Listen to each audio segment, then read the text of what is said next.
I was wondering, what if we saw our art journal as a living thing? And by that I mean that we can always come back to it and add little things here and there, because often of the times when we are creating, there are things on our mind. Maybe we're tired, or after a while, our concentration goes out of the window and we make weird decisions. And it is all okay because, like I'm always saying, this is our playground and there is no need for perfectionism. And no, it can be weird and wonky, but at the same time, it's nice if we get a good feeling while we are browsing through our art journal, because it's not something that we do and then we put it away and we never look at it again.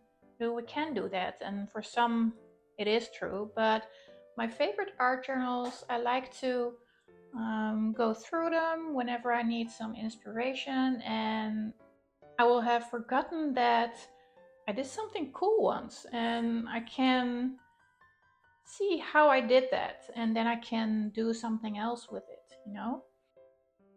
I feel like I was rambling. Sorry about that.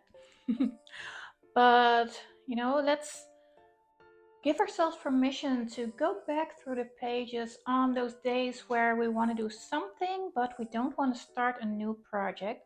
Just flip through a journal, and wherever you feel the need to do so, go back in, and maybe you'll add little doodles, or maybe you will switch up background color, or you just look at the page and you'll know when you look at a page you're not really that fond about it, and ask yourself, what can I do to improve it just a little bit and have some creative time.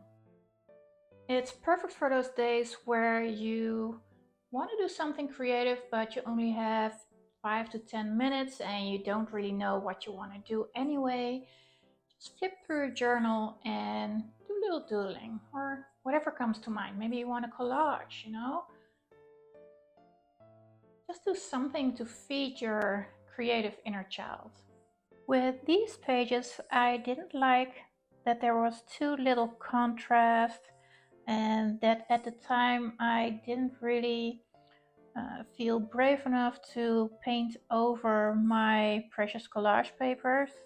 And that is exactly why I offer printable versions of my own personal stash of vintage collage papers for my patrons, so that they can just print them out and stick them in their journal and go nuts on them, because you can always print them out again and it's perfectly safe.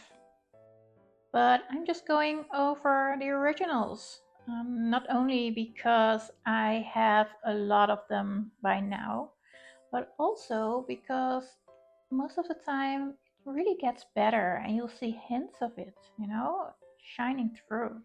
And it's way more interesting than all that beige. And when you're going to spend some time in your journal, try not to overthink it too much. If you have an urge to do something in there, don't question yourself. Don't think that there is just one way that will be the best way. No, you're just going to play and try out stuff. If you don't like it, you can cover it up again with something else, whether it's another painting or some collage, or maybe you want to throw some ink on there and make a blob and go from there. The possibilities are endless. And if you're having difficulty to tune down that inner critic, then put on some music that you love, that you can sing along with, that gives you a good feeling. That will really help you to distract your inner critic when you need to.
I hope that you enjoyed this inspiration and that you will look at your art journal as an ally to keep you creative even on the days where it's hard, you know.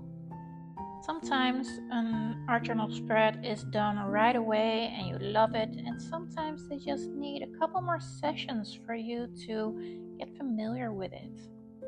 Or maybe you have just learned a new technique that you absolutely love and you can find little spots in your journal where you can practice with that. Give it a go, I think you will love it. And doing this can really help you to find ways to add depth to your art and to know yourself. Happy creating, everybody!